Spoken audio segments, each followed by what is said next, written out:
So, good morning again. I'll be discussing our topic for this morning is your uvea and sclera. Okay, part of your ophthalmology. So, let's start. Let's begin. Okay. So, anatomically, the eyeball can be divided into three layers or three parts. We have the fibrous, vascular, and inner layer. So the fibrous, let's say the first one, the fibrous layer of the eye is the outermost layer. It consists of your sclera and your cornea. So this is sorry. So this is your sclera, the white part, okay, which actually gives the shape of your eyeball, and then the cornea at the most anterior part. So the sclera and the cornea are continuous with each other. So their main functions are to provide shape to the eye, as I've mentioned earlier, and to support the deeper structures. The second layer, the vascular layer of the eye, lies underneath this fibrous layer. It is consists of the choroid. So we have three structures composing your vascular layer. We have the choroid, the ciliary body, and your iris. Lastly, the inner layer of the eye is formed by the retina. It is light detecting component of the eye. The retina is composed of two layers, the outer pigmentary layer and the inner neural layer. Based on this, okay? But we all know the retina has 10 layers actually. Okay, so let us focus in this lecture. We will focus on the vascular layer of the eye, which is again composed of your iris, your ciliary body, and your choroid. So the iris is here, choroid, ciliary body, and then your choroid. The vascular layer is firmly attached to the sclera at three sites. Remember these three sites: scleral spur, as it exit the exit points of the vortex veins here. So we have the vortex veins here, and also to the optic nerve. The uvea or the uveal tract, comprising again of the three structures, ciliary body, choroid, and iris. It developed from the combination of your mesoderm and your neural crest cells. Okay, so mesoderm, under it, we have the blood vessels and the ciliary muscles. Under the neural crest cells, we have the melanocytes that gives a dark color of the eye. Okay, so the uvea obtains its dark color from the neural crest cells from the melanocytes residing within it. So the epithelial layers of the ciliary body and iris are derived from neuroectoderm and are not considered part of the uvea. Okay? So this is the exception. Let's first let's first discuss about the iris. So the iris is the most anterior part of your uveal tract. It is made up of blood vessels, and connective tissue, in addition to the melanocytes and pigment cells that are responsible for its distinctive color. Okay, again, made up of blood vessels, connective tissue, melanocytes, and pigment cells. So the mobility of the iris allows the pupil to change its size, as shown here. Okay, so we term mydriasis when the iris is thrown into a number of ridges and folds during meiosis. Its anterior surface appears relatively smooth on the other hand. Okay? So the iris diaphragm subdivides the anterior segment into the anterior and posterior chambers. So we have anterior segment and posterior segment. Your anterior segment, okay, divides into two by the iris diaphragm. It divides into the anterior and posterior chamber. When I say posterior segment, it is the vitreous chamber. Okay, don't be confused. Anterior segment, under it, anterior and posterior chambers divided by your iris diaphragm. Your posterior segment is your vitreous chamber. We also have stroma. So the overall structures of the iris stroma remain similar in the iridis of all colors. Differences in color are related to the amount of pigmentation in the anterior border or anterior portion and the deep stroma. So the stroma of blue iridis is slightly pigmented and brown iridis have a densely pigmented stroma that absorbs the light. Okay, so the stroma, anterior portion, composed of your pigmented cells or your melanocytes and non-pigmented cells, collagen fibrils, and matrix containing hyaluronic acid. So under this, we can find the sphincter and dilator muscles responsible for mydriasis and your meiosis. We also have a pigmented epithelium. It is now the posterior portion of the iris. It is continuous with the non-pigmented epithelium of the ciliary body. Okay. So the anterior extension of the neuroretina and retinal pigment epithelium is hence also connected to this pigmented epithelium. So we mentioned before, previous slide, we have a dilator and sphincter muscle. The dilator muscle is a radial myoepithelial processes of the dilator pupillae from and extend from the iris root. So we have the iris root here. From there, you can find the extension we call the dilator muscle. It is supplied by two long ciliary nerves under the sympathetic, okay, sympathetic control. So it gives dilation, sympathetic. So the other muscle present to the iris is your sphincter muscle or sphincter pupillae. It is a ring of true smooth muscle. It is now supplied by your short ciliary nerves, a number of your short ciliary nerves under the cranial nerve number 3. The long ciliary nerves under your V1. This one, CN3, as I've mentioned to your neuroopta, it is closely related to your parasympathetic.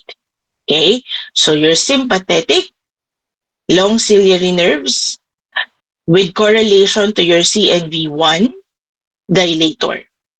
The sphincter, on the other hand, is your parasympathetic, short ciliary nerves closely related to your CN3. Okay. So the pupillary functions of your pupil are light regulation, depth of focus, and minimization of optical aberrations. It also maintains the BAB or the blood aqueous barrier. This one, aside, we have the blood retinal barrier. Now we have the blood aqueous barrier. This is composed by your tight junctions between the iris capillary and endothelial cells. Iris also contributes to the aqueous circulation and outflow via your uveoscleral route. In inflammation, there is a breakdown of your blood aqueous barrier, hence leading to flare and cells that you can see on the anterior chamber. Those cells can float on the anterior chamber, and we use retroillumination during slit lamp to see those cells. Now, let's have the second part of your uveal tract, your ciliary body. It comprises by your ciliary muscle and your ciliary epithelium. Under it, we have your pars plicata and your pars plana. Your pars plicata, which is this one, okay, this ragged edges here, it contains approximately 7 to 80 ciliary processes. Corrugated and anterior-most of your ciliary body. It is richly vascularized. So this is your ciliary body. We have the first part, your pars plicata or plicated part. It is corrugated and the most anterior between the two. The second one is your pars plana. It is flattened, avascular, smooth pigmented zone, and it is the safest posterior surgical approach to do your vitrectomy. So you heard about your pars plana vitrectomy. This is where we insert the trocars, the opening. So we can gain access to the vitreous cavity or the posterior segment of the eye. So hence this is avascular. So this is the safest route. So we locate from the limbus. For example, this is your cornea and this is the sclera. From the limbus, your corneoscleral junction, here about here, we measure about 3 to 4 millimeter. And then here, located your pars plana. So this is where we insert the opening or gain access to your vitreous cavity. Again, cornea, sclera, this is the limbus, 3 to 4 millimeter away, we insert. Okay? So the ciliary epithelium is composed of cuboidal bilayer arranged apex to apex with numerous gap junctions. It has inner non-pigmented layer and an outer pigmented layer. The inner non-pigmented layer is the one that has high metabolic activity. It is posteriorly continuous with the neural retina. On the other hand, outer pigmented layer, okay, is posteriorly continuous with the retinal pigmented epithelium. So the inner non-pigmented continues with the neural retina, outer pigmented RPE. The non-pigmented layer contributes to the blood aqueous barrier, its endothelial cells, tight junctions. It is responsible for the aqueous humor production. Ciliary muscle contraction permits accommodation and increases the trabecular outflow. Ciliary body also contributes to the uveoscleral outflow route. So we have two. Ciliary muscle, by its contraction, increases trabecular outflow. The ciliary body, however, contributes to the US outflow. The last layer, we have choroid. So the choroid is a vascular layer extending from the ora serrata, where it is 0.1 millimeter thick, to the optic disc, which is 0.3 millimeter thick. From the inside out, it comprises Brooks membrane, so RPE basement membrane. We have the collagen, elastin, choriocapillaris basement membrane attached to the Brooks membrane. The choriocapillaris, which is the capillary layer, and then the stroma, a medium-sized vessels in the Sattler's layer is present there, and also large vessels in Haller's layer naman. So I'll be mentioning again those later. And lastly, the suprachoroid, which is so-called a potential space. Okay, so the choroid drains via your vortex veins. So again, the layers comprises from inside out, Brooks membrane, choriocapillary, stroma, suprachoroid. Brooks membrane, mentioned earlier, we have the RPE basement membrane, collagen, elastin, choriocapillaris basement membrane. The choriocapillaris is the capillary layer. It exclusively supplies the fovea. That is why I'm not sure if you're done with your emergency OFTA. You have your CRAO, your central retinal artery occlusion. It has the distinctive cherry on top, no? So because the area which is not supplied by your central retinal artery, the macula, is the quote-unquote cherry. Okay, so cherry fundus, cherry spot. Okay, so another layer, the stroma, which is again comprised by your medium-sized vessels in the Sattler's layer and large vessels in the Haller's layer. Last is your suprachoroid.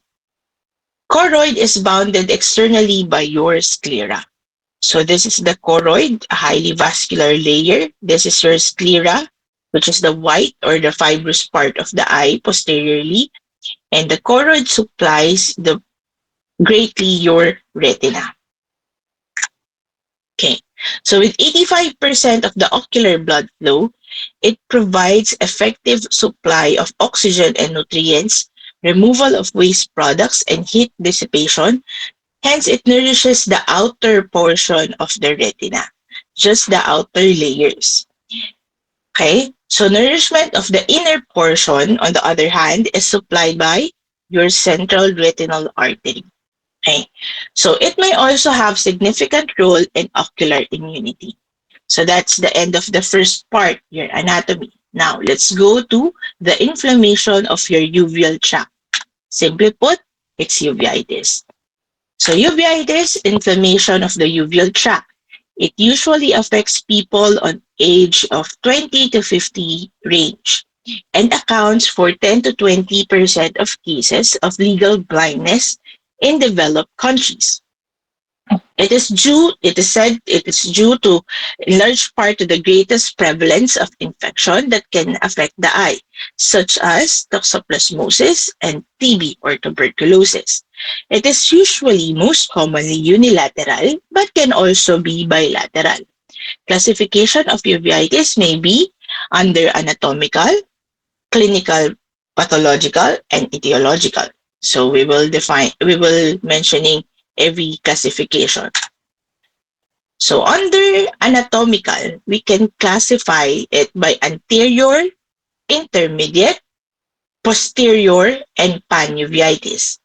When I say anterior, the inflammation of the uveal tract or uveitis from uh, is located or compartmentalized by within the anterior chamber. Okay, so anterior chamber. Intermediate, we have the vitreous humor or the vitreous cavity. Sorry, let me correct myself. The anterior segment. Okay, so anterior segment, most commonly anterior chamber. Intermediate, we have the vitreous humor or the vitreous cavity. From the posterior ciliary body or the pars plana to the back of the eye before the retina. When now the retina and choroid are affected, it is called your posterior uveitis. Panuveitis, pan meaning all, so we have the inflammation to all segments. So panuveitis, exclusive to all, inclusive to all parts. Anatomical classification, again, of your uveitis, anterior uveitis, anterior chamber.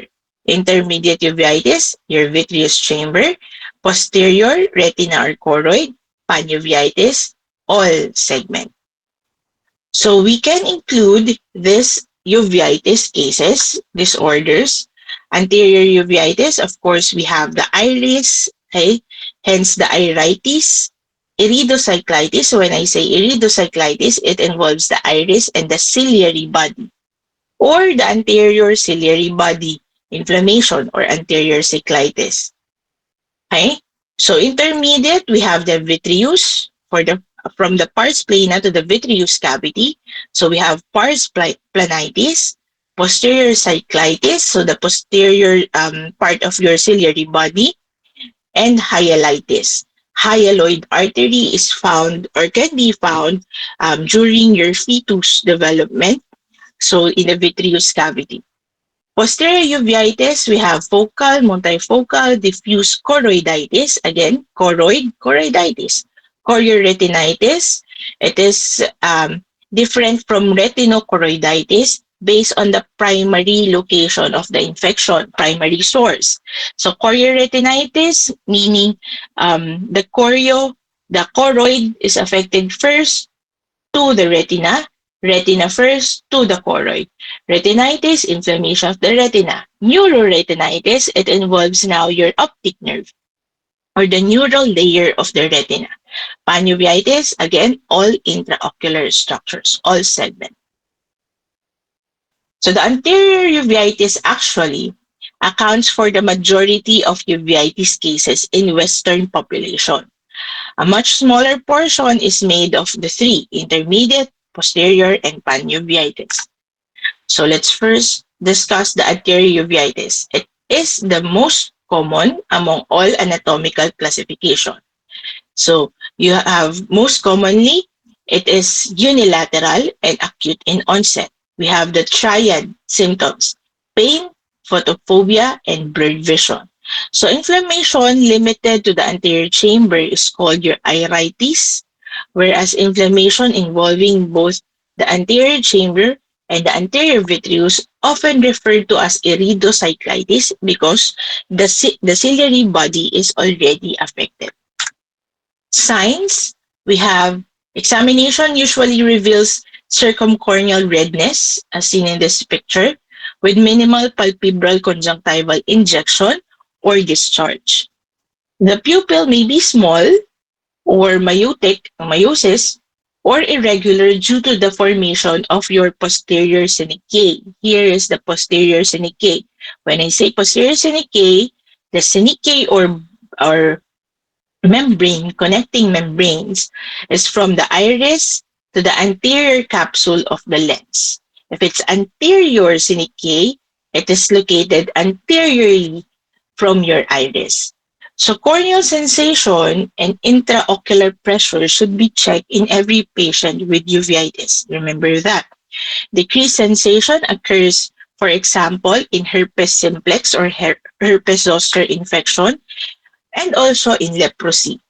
Whereas increased intraocular pressure, IOP, can occur in herpes simplex, herpes zoster, um, toxoplasmosis, syphilis, sarcoidosis, or any uncommon form of iridocyclitis, which is called your uh, glaucomatous cyclitic crisis, okay, or your Posner-Schlossman syndrome. So a fancy name, a Posner-Schlossman syndrome. So decreased sensation, corneal sensation with a high or low IOP, anterior uveitis. Signs. So we have keratic precipitate. So these are clumps of white cells and inflammatory debris, which are usually evident on the corneal endothelium, so the last layer of your cornea, in patients with active inflammation or active uveitis. Keratic precipitates, or we term as KPs, K, letter K and P, KPs, may be large if it's mutant fat or granulomatous, small if it's non-granulomatous, and can also be stellate. Granulomatous or non-granulomatous KPs are usually located inferiorly in a wedge-shaped region known as your, or called as your Arlt's triangle. Okay, this one, Arlt's triangle. Stellate keratic precipitates, in the other hand, are usually distributed evenly over the entire corneal endothelium and may be seen in uveitis due to, as I mentioned earlier, no, HSV, herpes zoster, toxoplasmosis, even your Fuchs heterochromic iridocyclitis, and lastly, your sarcoidosis. So those are the differentials. Signs. Another sign for anterior uveitis, iris nodule. So we have iris nodules present in the iris margin, so-called your Kupis nodule. So iris margin is here. As you can see this, this is your KPs or keratic precipitates in the Arlt's triangle. These nodules are your cope nodules. Within the iris stroma, here, okay, your Brusaka nodule. And if it's located in the anterior chamber angle, it's not so present here, but should be here, okay? Berlin's nodule. Another sign of anterior uveitis, hypopyon. Particularly severe anterior chamber inflammation may result in layering of inflammatory cells in the inferior angle, hence having the hypopyon. It is most commonly caused by uveitis in present or seen in North America and Europe. It is associated with HLA-B27, whereas the most common cause of hypopyon uveitis in Asia is your Behçet's disease. So North America and Europe, HLA-B27, Asia Bichets. Right? In agricultural communities, on the other hand, in more humid parts of it is common in humid parts of the developing world. It is connected to leptospirosis. So North America, Europe, HLA-B27, Asia Bichets. In agricultural communities where it is more humid, leptospirosis is present. Iris atrophy and transillumination can also be seen. So iris atrophy, so the iris loses its color. Transillumination, when we do the transillumination technique in slit lamp, so we adjust the light here at the center, and then the light bounces back. As you can see, the iris is too thin. Okay, so that's also a sign of your anterior uveitis. So the iris should be examined carefully for evidence of atrophy and for transillumination. It can occur in sectoral or patchy pattern, not only in diffuse pattern, in settings of your HSV and your HZV. Diffusely with fused heterochromic iridocyclitis. The presence of the anterior and posterior syncytiae, okay, should also be noted, as this can predispose patient to glaucoma because the flow of your aqueous humor will not be in a normal flow if there is a syncytiae or connecting membranes to the iris towards your anterior capsule, as posterior syncytiae is, and anterior to your iris. The intermediate uveitis is the second most common uveitis. Hallmark for this kind of uveitis is your vitreous inflammation. This, however, is usually bilateral, unlike your acute uveitis, which is commonly unilateral. This affects those in their late teens or early adult years. It is more prevalent in men than women, and more than 50% of cases is idiopathic or without any known cause. Symptoms: floaters, blurring of vision, because again, it affects the vitreous cavity or the vitreous humor. Pain, photophobia, redness, usually absent or minimal. This is commonly seen in anterior uveitis. The most striking finding is vitritis. We term snowballs and snowbanking depending on the presentation of the vitritis. Most common complications that can occur is your cystoid macular edema and retinal vasculitis. So this one, when we see floating cells at the back of the eye, vitreous cells. Chorioretinal scarring can form. This is your snowbank and snowballs. Vitreous haze or hazy medium can also be found because of those cells. Last, your posterior uveitis symptoms, again with the floaters. There are scotomas, okay, and decreased vision. Complication on this part of uveitis, retinal detachment, for it involves the retina and the choroid. Most common cause of retinitis in immunocompetent patients are listed. You have your toxoplasmosis, syphilis, and your Behçet's. Most common cause now of choroiditis for immunocompetent patients, sarcoidosis, TVs, and your Vogt-Koyanagi-Harada syndrome.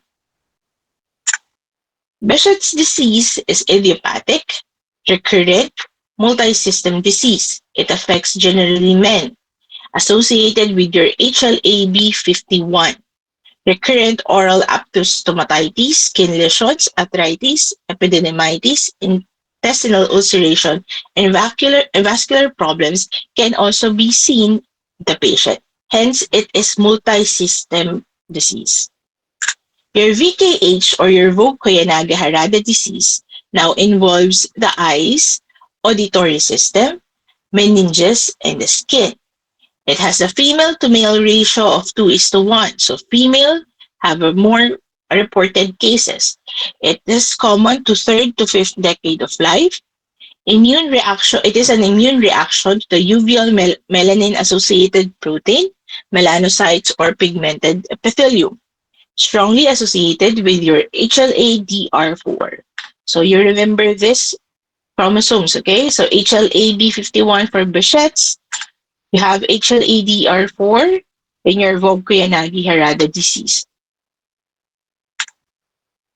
Now, clinical classification. So that part, previous part is your anatomical classification. Now let's go to the clinical classification.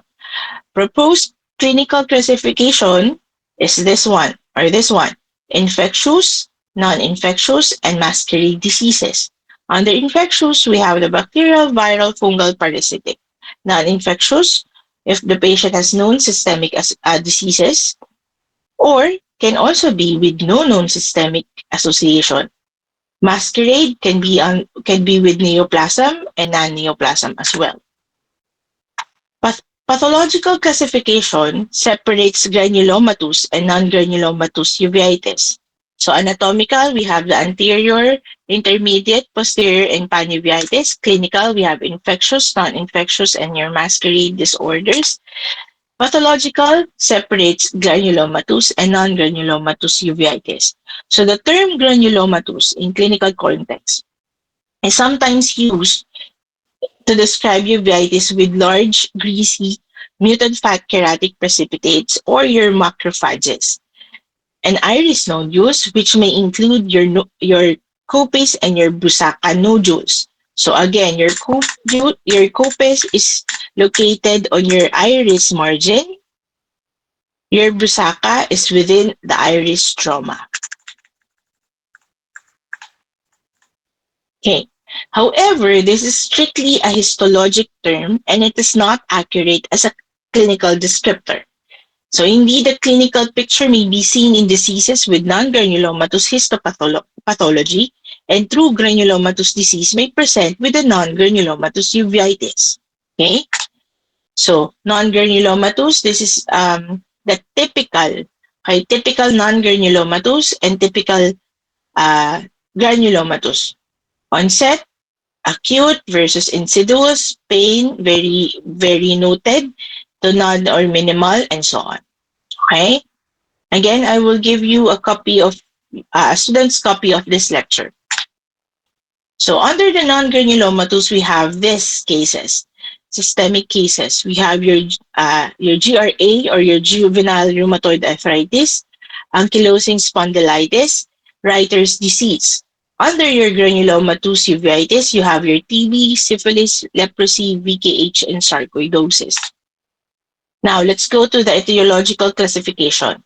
So an etiological classification helps define the cause, context, and treatment option of the disease. But in many patients, a true etiology cannot be found.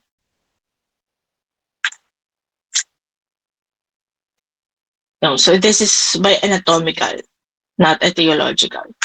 So again, so just a review. Anatomical is this one. Clinical, you have by Sun classification. Okay, onset, sudden insidious, duration limited if it's under 3 months, persistence if it's over 3 months, course acute, sudden onset plus limited duration, recurrent if there are repeated episodes with inactive periods of greater than 3 months of treatment. You term it as chronic if it's persistent, relapse in less than of 3 months of treatment. Okay. Predisposing factors for uveitis: viral illness, mental depression, malnutrition, sudden changes in temperature, and of course, breakdown or those immunocompetent individuals. Differential diagnosis for uveitis are your conjunctivitis, acute glaucoma if there is increased IOP, of course, endophthalmitis or infection of the globe. Okay. So you can differentiate if it's uveitis or endophthalmitis by its presentation. If it's uveitis, it's more non-purulent. Endophthalmitis, this presents greatly with purulent discharge. Ciliary injection noted in uveitis. It is more of diffuse hyperemia in endophthalmitis. There is no swelling on the conjunctival space in uveitis. We have the chymosis or the fluid in the conjunctival space in your endophthalmitis. Hypopyon can be, we mentioned that as one of the signs, but is rare for uveitis. It is more common to end off. Posterior synechia, once you see it, it's a hallmark of your uveitis. Endophthalmitis, very rare to see posterior synechia.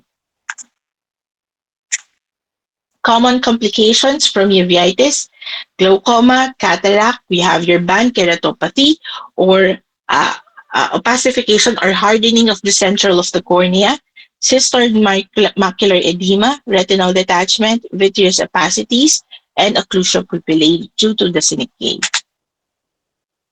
Management. You have laboratory testing not required if the case is a mild uveitis and it is a first episode of the uveitis. If it is recurrent, severe bilateral granulomatous intermediate posterior uveitis, or it fails to respond to standard therapy, you need to investigate. There is a systemic inclusion when you have uveitis. Mainstay therapy, you have your corticosteroids.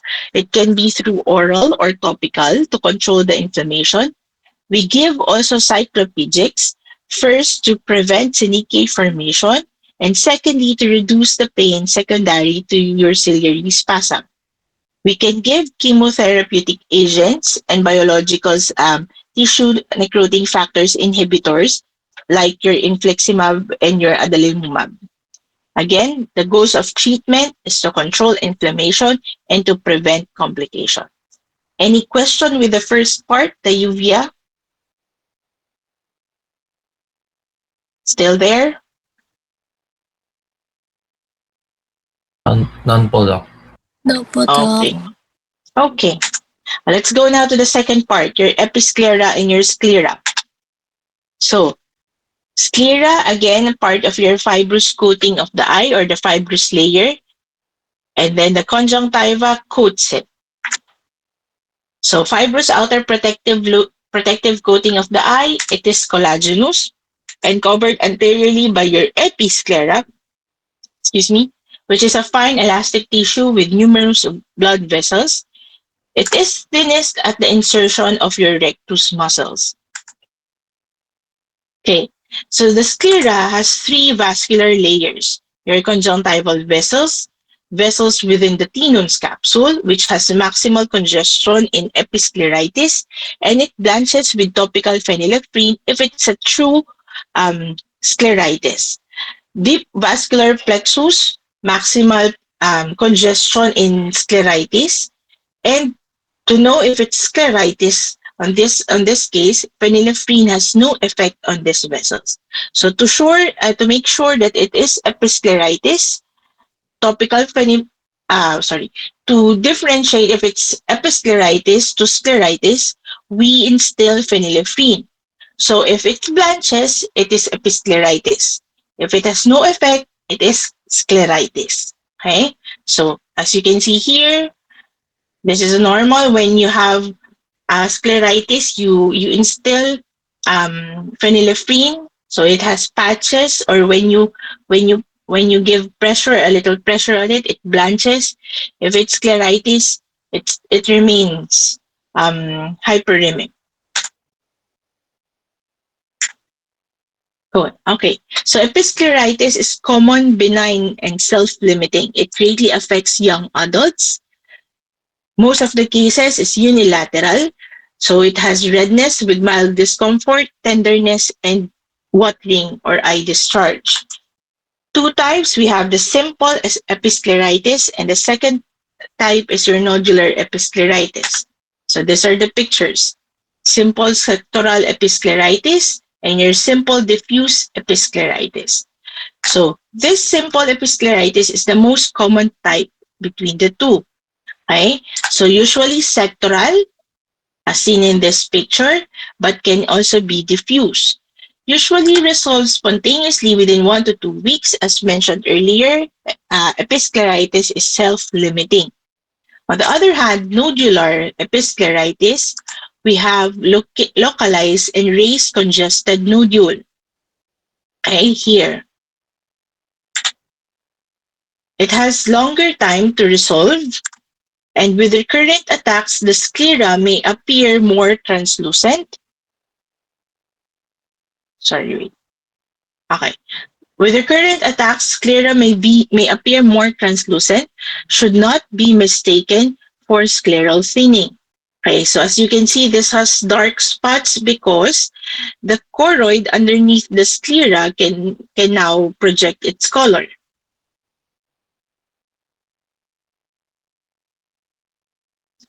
Um, wait. I have one thing more to say to this. Okay, the translucency is because of the rearrangement of the superficial scleral lamellae into a more parallel rows. So hence exposure of the underneath more pigmented color. Right? So episcleritis management not required for it is self-limiting. Simple lubricants and vasoconstrictor can be topical medications. In some cases, we also give topical steroids, but this is case-to-case basis. Oral NSAIDs for severe, recurrent, or prolonged inflammation. Scleritis is the edema and cellular infiltration of the entire thickness of your sclera. So we have systemic association present in about 50% of scleritis patients, being the rheumatoid arthritis the most common. It may also be surgically induced and may be infectious, caused by spread of a corneal ulcer. Scleritis has deeper lesion versus your episcleritis, more violaceous vessels, can be both unilateral or bilateral, and the main hallmark is eye pain. Okay? It is also associated with connective tissue vascular disorders. The anatomical classification, so based on the primary anatomical site, we have the anterior scleritis and posterior scleritis, being the anterior scleritis the most common with a 98% of the cases. Under this anterior scleritis, we have the non-necrotizing and the necrotizing, non-necrotizing being the most common. So anterior non-necrotizing scleritis, 85% of the anterior scleritis. Presentation is similar to episcleritis, but discomfort and pain may be more severe as presented. Signs, if it's diffuse scleritis, again, widespread, diffuse. Distortion of the normal radial vascular pattern will be seen. Hence, on the other hand, the nodular scleritis resembled nodular episcleritis, but again with discomfort and pain more than presented. And the nodular scleritis have 25% visual impairment occurrence. So this is the diffuse non-necrotizing anterior scleritis. This is the nodular necrotizing anterior uveitis, non-necrotizing anterior uveitis. Okay. Management, oral NSAIDs as initial treatment, oral prednisolone with 40 to 80 milligram per day for patient resistant to NSAIDs. NSAID plus steroid can be given, so both. Or we can give patients subconjunctival steroid injection with triamcinolone acetonide. Okay? So this is your anterior necrotizing scleritis. Okay, so this composed of how many percent? 15%. 15% of your anterior scleritis. It is most severe and distressing form of scleritis. It happens bilaterally in 60% of cases. Most have systemic disease with mortality rate of 25% within the 5 years of onset of this scleritis. Pain, redness, responds poorly to analgesic management. Complications, we have staphyloma formation and anterior uveitis. Management, again, with the oral steroids, now increase dosage to 60 to 120 milligram per day for 2 to 3 days with tapering. Immunosuppressive agents for steroid-resistant patients, such as your cyclophosphamide, azathioprine, and your cyclosporine, can be combined therapy. So we have pulse IV methylpred and cyclophosphamide. This is the without inflammation. also known as your scleromalacia performance. It typically occurs more in female with long-standing RA or rheumatoid arthritis. Most common bilateral. Progressive exposure of uvea due to scleral thinning is the most common complication, and sadly, treatment is ineffective. So poor prognosis with patients with anterior necrotizing scleritis without inflammation. Okay, posterior scleritis. Let's go now to the posterior scleritis, which is the uncommon case of scleritis. It is often confused with other inflammatory and neoplastic conditions. Two-thirds of the cases are unilateral. Most common symptoms are pain and visual impairment. You can find fundoscopically this swelling, macular edema, choroidal folds, exudative retinal detachment, and choroidal detachments, hence posterior scleritis. More of the complications occur at the posterior side of the eye. Management in elderly patients with associated systemic disease, treat as anterior necrotizing scleritis. In young patients without associated systemic disease, NSAIDs is the management. Okay, so that will be my last slide. Any question for the uvea and sclera?